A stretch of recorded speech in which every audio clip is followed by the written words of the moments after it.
2026 বিশ্বকাপ শুরু হতে বাকি আর মাত্র ৮ মাস। বিশ্বজুড়ে উত্তেজনা বাড়তে থাকায় ফুটবলের সর্বোচ্চ সংস্থা ফিফা জানালো, প্রথম ধাপে বিক্রি হয়েছে 10 লাখেরও বেশি টিকিট। চলতি মাসের শুরুতে টিকিট বিক্রি শুরু হওয়ার পর মাত্র 2 সপ্তাহে 212টি দেশ ও অঞ্চল থেকে সমর্থকেরা টিকিট কিনেছেন।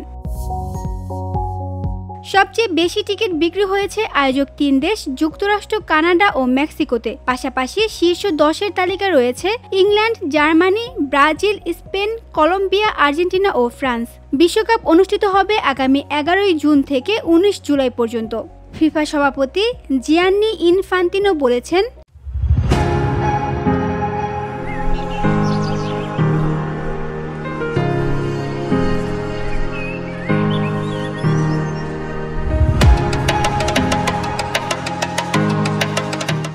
বিশ্বজুড়ে সমর্থকদের এমন আগ্রহ সত্যি অভূতপূর্ব। এটি প্রমাণ করে ইতিহাসের সবচেয়ে বড় ও অন্তর্ভুক্তিমূলক বিশ্বকাপের জন্য সারা বিশ্বের হৃদয় এক হয়েছে। প্রথম ধাপে 45 লাখ আবেদনকারীর মধ্য থেকে লটারিতে নির্বাচিত দর্শকেরা টিকিট কিনেছেন। দ্বিতীয় ধাপের আবেদন শুরু হবে 27 অক্টোবর। এবার একক ম্যাচের পাশাপাশি নির্দিষ্ট দল ও ভ্যানুভিত্তিক টিকিট কেনার সুযোগ থাকছে। নির্বাচিত দর্শকেরা নভেম্বরের মাঝামাঝি থেকে ডিসেম্বরের শুরু পর্যন্ত টিকিট কিনতে পারবেন।